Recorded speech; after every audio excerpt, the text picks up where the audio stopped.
बिस्मिल्लाहिर्रहमानिर्रहीम। अस्सलाम वालेकुम। आज 3 जुलाई है और दिन है बुध का। एक और बड़ी पेशरफ्त हो गई है, इमरान खान की रिहाई या गिरफ्तारी, एक और केस में गिरफ्तारी। और ज़ाहिर है इमरान खान को एक और केस में गिरफ्तार किया जाना था और इस बात का तहरीक इंसाफ को 2-2.5 माह पहले से पता था, ये खबर आ चुकी थी। लेकिन तहरीक इंसाफ की लीगल टीम की हमें बिल्कुल एग्रेसिव हिकमत अमली नज़र नहीं आती। तहरीक इंसाफ को ये बात पाकिस्तान के बच्चे को नज़र आ रही है कि इमरान खान को ये निज़ाम इतनी आसानी से बाहर नहीं आने देगा। पूरा पाकिस्तान, पूरी दुनिया में ओवरसीज़ पाकिस्तानी इस बात को जानते हैं कि अगर इमरान खान को बाहर लाना है तो तहरीक इंसाफ को उसके लिए बहुत एग्रेसिव हिकमत अमली जो है वो इख्तियार करनी पड़ेगी। अपनी आंखें खुली रखनी होंगी, अपने कान खुले रखने होंगे, एक्टिव होना होगा और इमरान खान के साथ वफादारी दिखानी होगी। लेकिन मैं हैरान हूँ कि इमरान खान के ये 2-2.5 माह हो गए हैं, पता था, और अदालत में एक दरखास्त भी डाली गई तहरीक इंसाफ की लीगल टीम की जानिब से, लेकिन ना तो उसको उस तरह से परसू किया गया, ना उसके ऊपर कोई एग्रेसिव हिकमत अमली नजर आई। बल्कि पीटीआई के जो एमपीएस हैं वो एक बार भी हमें इमरान खान के केसेस में लाहौर हाई कोर्ट में पेश होते हुए नजर नहीं आए। तहरीक इंसाफ के एमएनएज हों, एमपीएस हों, टिकट होल्डर्स हों, वो इमरान खान के मुकदमात में उतनी बड़ी तादाद में नजर नहीं आते जिस बड़ी तादाद में उनको नजर आना चाहिए। क्या इन पीटीआई के एमएनएज, एमपीएस, टिकट होल्डर्स को लोगों ने वोट इसलिए दिए थे कि जब तुम मुंतखब हो जाओ तो जाके अपने एमएनएज, एमपीएस हॉस्टल में मजे से रहो, अयाशियां करो और तुम गाड़ियां लो, प्रोटोकॉल लो और तुम उसके बाद जो है वो घूमो फिरो? इसलिए तो लोगों ने वोट नहीं दिए थे। लोगों ने इनको वोट दिए थे इमरान खान की रिहाई के लिए, पाकिस्तान के मसाइल कम करने के लिए, महंगाई कम करने के लिए, इन सारी चीज़ों के लिए। लेकिन जिन चीज़ों पर फोकस होना चाहिए उसके ऊपर पीटीआई का कोई फोकस हमें उस तरह से नजर नहीं आता। और अब एक नया चीज़ शुरू हो गई है, जो पीटीआई के पुराने रहनुमा हैं वो उधर से बयान दाग रहे हैं, इधर से पीटीआई वाले जवाब दे रहे हैं, और इमरान खान का मामला तो बहुत पीछे चला गया भाई। इमरान खान के ऊपर तो बात ही नहीं हो रही। यूएन में जो एक रिपोर्ट आई है उसके ऊपर कोई बात नहीं हो रही। अमरीकी कांग्रेस की करारदाद के ऊपर कोई बात नहीं हो रही। इमरान खान की रिहाई के ऊपर कोई बात नहीं हो रही। इमरान खान के मामले में अदालतों के किरदार पर कोई बात नहीं हो रही। इस्लामाबाद हाई कोर्ट में 2.5-3 माह से इमरान खान के उन नोटिस को पीटीआई की लीगल टीम ने चैलेंज किया हुआ है, जो एक और तोशाखाना केस बनाने के लिए जो है वो दायर किए गया है। और आमिर फारूक साहब 2-2.5 माह हो गए उस केस को नहीं लगा रहे, लगाते हैं और उसको डिले कर देते हैं। लेकिन उस पर आपने नहीं देखा कि पीटीआई की लीगल टीम जो है वो पीटीआई के 100 एमएनएस के साथ 200-250 टिकट होल्डर्स के साथ वहां पे चली गई हो, नहीं आपने देखा होगा। लाहौर हाई कोर्ट में इस मामले को चैलेंज किया गया जिस पे आप काबीना ने मंजूरी दे दी, पंजाब हुकूमत ने, पंजाब की काबीना ने इमरान खान और पीटीआई के हवाले से कोई आपने इसके ऊपर एग्रेसिव पीटीआई की लीगल टीम की या बाहर मौजूद क़यादत का कोई आपने इस पे नहीं देखा। तो अब फिर बात यह है कि जहां पे उनकी तारीफ बनती है, आप देखते हैं हम वीडियोज़ में उनकी तारीफ करते हैं, जहां जहां उनकी लीगल टीम का अच्छा काम होता है हम आपके सामने रिपोर्ट करते हैं कि उस वकील ने बहुत अच्छे दलाइल दिए, उसने बहुत अच्छा। अभी उन्होंने 2 दरखास्तें डाली इसमें, जो मखसूस नशिस्तों वाला केस है, एक के पीटीआई को फ्रीक बनाया जाए, दूसरा के बल्ले वाली नज़रसानी लगाई जाए। हमने उनकी तारीफ की कि ज़बरदस्त उन्होंने कार्ड खेला है। लेकिन बात यह है कि पीटीआई की टीम की ये कोई ये कोई इम्तिहान का क्वेश्चन पेपर नहीं है कि 10 सवाल हैं, 10 में से कोई भी 5 आपने हल करने हैं। ये इमरान खान की रिहाई का मामला है, ये पाकिस्तान का मामला है, ये पाकिस्तान की 25 करोड़ आवाम का मामला है। यहाँ पे 10 चीजें अगर हैं तो 10 की 10 को आपको डिलीवर करना होगा, 10 की 10 पे आपको काम करना होगा। ये नहीं है कि 10 मामला थे और 4 में हमने बड़ी अच्छी हिकमत अमली हमने अपनाई है। भाई आपको ओवरसीज पाकिस्तानी करोड़ों अरब रुपए फंड करते हैं और आपकी अगर लीगल टीम में इतना दमखम नहीं है और आपकी लीगल टीम की में इतनी अक्ल और शऊर नहीं है, तो आपके पास करोड़ों अरबों रुपए के आपको ओवरसीज पाकिस्तानी फंड देते हैं। कर लेना प्रोफेशनल वकील, आप पाकिस्तान के 100 बड़े वकील पीटीआई इंगेज कर सकती है। लेकिन मसला क्या है, 100 बड़े वकील इंगेज कर लेंगे तो फिर बाकियों की फूफा नहीं चलेगी। देखें, मैं सलमान सफदर साहब हो, जबरदस्त केस लड़ते हैं,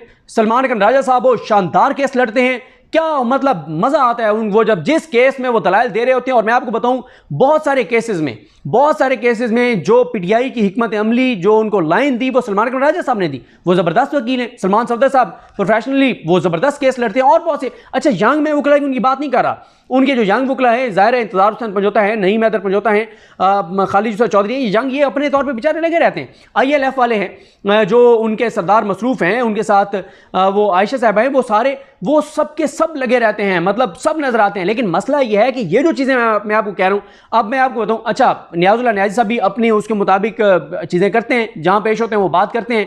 मुझे समझ नहीं आती कि 2 चीज़ें बहुत बड़ी पीटीआई के हाथ में आई हैं, एक अमरीकी कांग्रेस की करारदाद और दूसरी ये यूएन वाली रिपोर्ट। मुझे बताएं, क्या पीटीआई को कल एक अहम केस होने जा रहा है? कल जो पीटीआई के ये ट्रिब्यूनल्स वाला मामला, काजी फाइसा ने अपना हम ख्याल अपनी मर्जी के अपने ग्रुप के जजों को बिठा के और लाहौर कोर्ट फैसला कदम करने जा रहे हैं कल, क्या पीटीआई को ये जो दोनों चीज़ें हैं, अमरीकी करारदाद, कांग्रेस की करारदाद, ये जो यूएन वाली रिपोर्ट है, क्या ये उनको रिकॉर्ड के ऊपर प्लेस नहीं करनी चाहिए?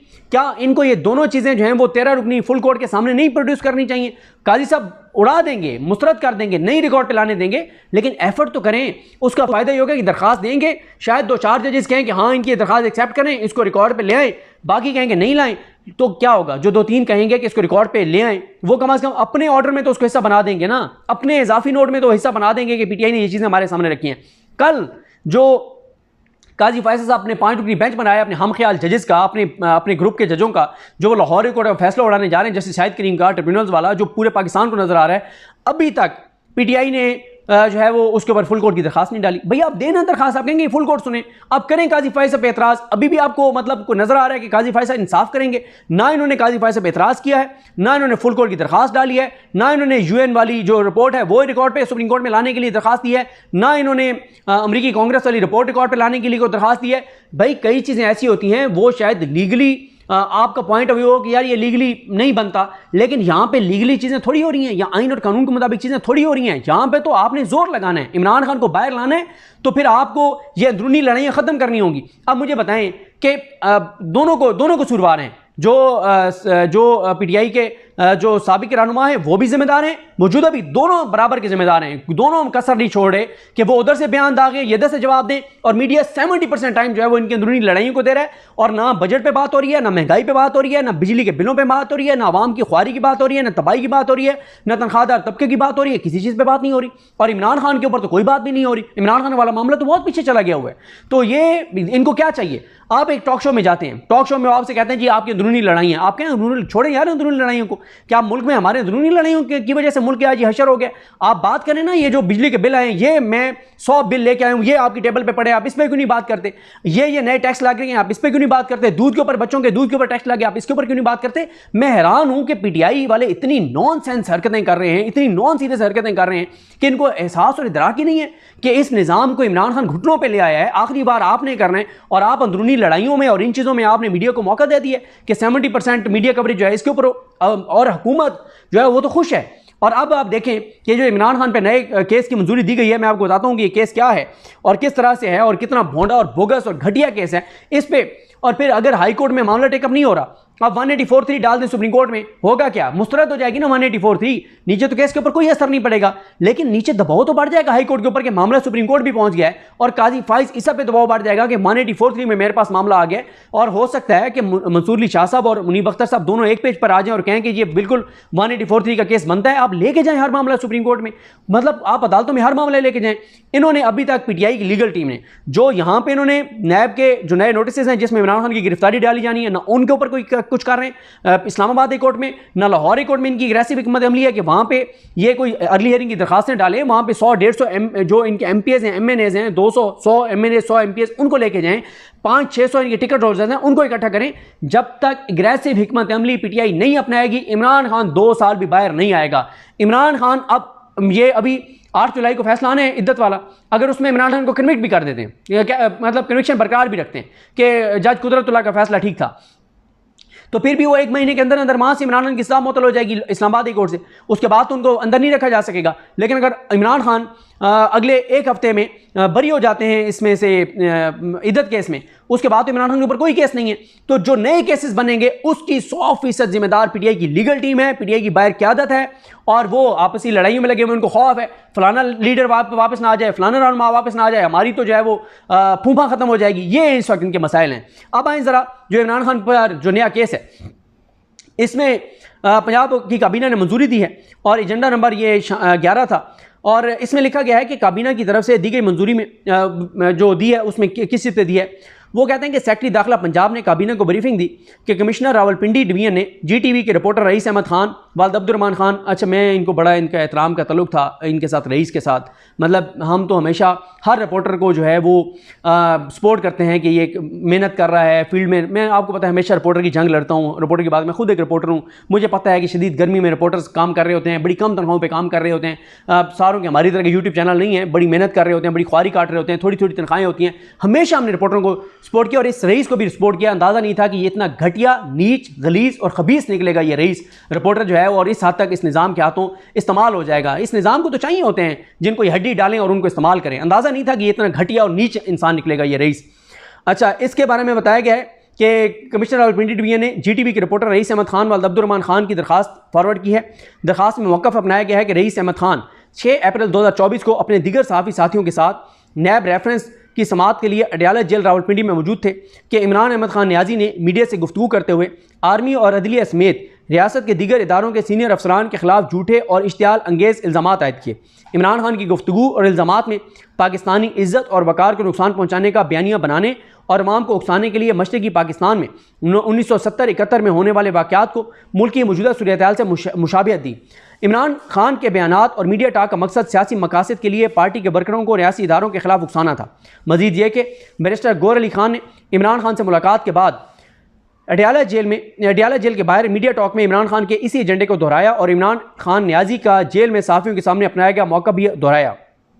अगले पैराग्राफ में है कि महकमा दाखिला पंजाब ने रईस अहमद खान की दरखास्त और दीगर मवाद काबीना के सामने रखा। दरखास्त के मतन और मुतलका मालूमात, दस्तावेज़ात, रिपोर्ट और काबीना के सामने रखे गए दीगर रिकॉर्ड का जायज़ा लेने के बाद काबीना के अरकान ने इस पर तबादला ख्याल किया और इस नतीजे पर पहुँचे कि इमरान अहमद खान न्याजी अपने दीगर पार्टी रहनुमाओं के हमरा न सिर्फ इस मौके पर दानिस्ता तौर पर रियासत के खिलाफ मनसूबाबंदी में मुलविस हैं, बल्कि इससे पहले भी कई मौके पर उन्होंने मुल्की वक़ार को नुकसान पहुँचाने के लिए तसलसल के साथ पाकिस्तान आर्मी को बदनाम करने की कोशिश की और उन्होंने मौजूदा सियासी सूरत हाल को 1971 के बदकिस्मत साने से तशबीह दी। काबीना इजलास में अरकान ने यह भी डिस्कस किया कि मुतअद्दिद बार मशरक़ी पाकिस्तान से तशबीह देकर इमरान खान ने मादर वतन को तोड़ने का आइडिया दिया, इसलिए इन मुल्ज़मान का अमल पाकिस्तान पीनल कोड आगे शिकें लिखी हुई हैं कि किस शिक के ज़ुमरे में आती हैं। उसके बाद कहा गया कि काबीना के फैसले में कहा गया है कि मजमूआ ज़ाब्ता फ़ौजदारी 1898 की शिक 196 रियासत के खिलाफ जराइम के हवाले से प्रोसिक्यूशन का तरीक़ाकार बताती है। काबीना के फैसले में शिक 196 भी शामिल की गई है। शिक 196 रियासत के खिलाफ जराइम की प्रोसिक्यूशन कोई भी अदालत उस वक्त तक पाकिस्तान पीनल कोड के चैप्टर या पाकिस्तान पीनल कोड की दफ़ात के ज़ुमरे में आने वाली काबिले सज़ा जराइम का नोटिस नहीं ले सकती जब तक वफाकी हुकूमत या मुतलका सूबाई हुकूमत कोई शिकायत ना करे या इन दोनों हुकूमतों की तरफ से कोई मजाज अफसर शिकायत दर्ज ना कराए। अगले पैराग्राफ में कहा गया कि काबीना के फैसले में अगले पैराग्राफ में लिखा गया कि काबीना को आगाह किया गया कि मजमूआ ज़ाब्ता फ़ौजदारी की शिक 196 की रोशनी में फ़ौजदारी कार्रवाई के लिए सूबाई काबीना की मंजूरी ज़रूरी है। प्रोसिक्यूशन डिपार्टमेंट ने मौक़िफ़ अपनाया कि मौजूदा हालात में महकमा दाखिला के प्रपोजल की हमायत की जाती है।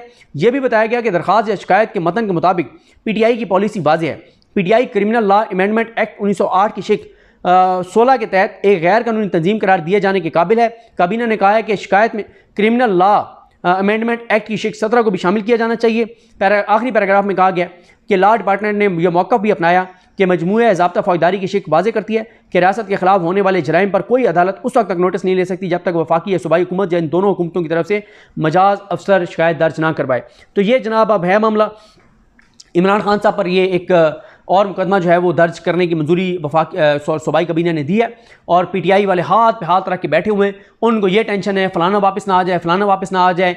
उनको इमरान खान की कोई फिक्र नहीं है कि इमरान खान ने, और अभी मैं अगली वीडियो में ज़रा चेक करके आपको बताऊंगा कि 6 जुलाई के जलसा भी ये करते हैं या नहीं करते, क्योंकि अब तक जितने जलसों की इन्होंने तारीखें दी हैं हर जलसा इन्होंने कैंसिल किया है। मुझे तो ये भी लगता है कि 6 वाला भी कैंसिल कर देंगे और ये नहीं करेंगे, क्योंकि इस वक्त मैं आपको बताऊं कि पीटीआई आज अगर इमरान खान अंदर है तो ठीक है, निज़ाम ने बहुत घटिया केसेस बनाए, गलीज़ और नीच केसेस बनाए और वो सारे आखिरी केस उसमें से रह गए जिसके विदिन 1 वीक फैसला होने इद्दत वाला। अब इमरान खान पर जो भी केस बनेगा उसके ज़िम्मेदार इमरान खान की बाहर मौजूद क़यादत होगी, इमरान खान की पार्टी के लीडर्स होंगे कि वो इतना दबाव नहीं बढ़ा सके। ये वो तहरीक इंसाफ जमात है जिसको पाकिस्तान के लोगों ने 2/3 अक्सरियत दी। तमाम अजीब अजीब निशानात के वजूद ढूंढ ढूंढ के लोगों ने ठप्पे लगाए। तमाम दबाव, धमकियों, जबर, यजीदियत सब के होते हुए लोग 8 फरवरी को निकले और लोगों ने इनकलाब बर्पा किया। किसके कहने पर? इनके लिए किया था, इनकी शक्लें देख के किया था? नहीं, इमरान खान के लिए, पाकिस्तान के लिए। लेकिन इन्होंने आगे क्या किया? क्या ये इमरान खान की रिहाई के लिए कोशिश कर रहे हैं? संजीदा कोशिश कर रहे हैं? नहीं कर रहे। इनको तो अपनी पार्लिमानी पार्टी के इजलास अडयाला के बाहर करने चाहिए। इनको तो इनकी केपीके की हुकूमत को अपनी काबीना का एक इजलास जो है वो अडयाला जेल के बाहर आके करना चाहिए। पीटीआई को तो हर हफ्ते अपना एक इजलास अडयाला के बाहर करना चाहिए, हाइप क्रिएट करनी चाहिए। इनके तमाम एमपीएस और टिकट होल्डर्स को वहां पे इजाज चौधरी, सनम जावेद, आलिया हमजा, यास्मीन राशिद, उमर सरफराज चीमा, इनके मामले पे करना चाहिए। इनकी पूरी काबीना, इनकी पूरी पंजाब में MPAs को, टिकट होल्डर पूरे पंजाब के, अजहर मिशवानी के भाइयों की जो जबरी गुमशुदगी है उसके ऊपर जो समाअत होती है उसके ऊपर जाना चाहिए। शहबाज गिल के भाई के अगवा के ऊपर जो केस की समाअत है उसमें जाना चाहिए। यहाँ पे जो इमरान खान के मामलात हैं सुप्रीम कोर्ट, हाई कोर्ट में यहाँ आना चाहिए। काला ट्रिब्यूनल्स वाला केस है, इनके तमाम MNAs को पेश होना चाहिए, इनके तमाम फॉर्म 45 वालों को पेश होना चाहिए। इनको आगे काजी फैसले पे एतराज़ करना चाहिए, इनको फुल कोर्ट की दरखास्त देनी चाहिए, इनको जो अमेरिकी कांग्रेस की रिपोर्ट है वो रिकॉर्ड पे रखनी चाहिए, इनको UN वाली रिपोर्ट रिकॉर्ड पे रखनी चाहिए और टफ टाइम देना चाहिए काजी फायसा को, वरना तो काजी फायसा इसका सब कुछ उजाड़ देंगे और वो उजाड़ रहे हैं। काजी फायसा तो कोई कसम नहीं छोड़ रहे कि वो जो कुछ कर रहे हैं। तो बहरहाल जी देखते हैं चीज़ें किस तरह आगे बढ़ती हैं। लेकिन अभी तक अगर आप बात करें इमरान खान की रिहाई के हवाले से तो मैं नहीं समझता कि PTI की बाहर मौजूद क़यादत चाहती है कि इमरान खान रिहा हो। इनकी लीगल टीम की अक्सरियत जो है, अब मतलब ये हामिद खान साहब जो हैं जिन्होंने काजी साहब को बहुत डिलीवर किया है, बहुत काजी साहब को बचाया उन्होंने, जब काजी साहब के असास जदादें सामने आ गई थी, क्यों नहीं चाहते हामिद खान 50-100 वकीलों को लेके जाके पेश हों काजी के सामने किसी और केस में कि काजी साहब ये हमारे 10 केसेस आपके सामने, आप क्यों नहीं केस लगा रहे? काजी साहब ये हो रहा है आपकी नीचे अदालतों में, ये सारे मामलात हैं।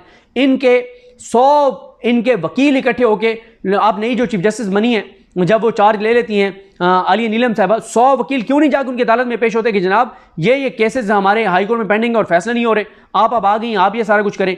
जब मलिक शहजाद थे उन्होंने बहुत ज़बरदस्त काम किया।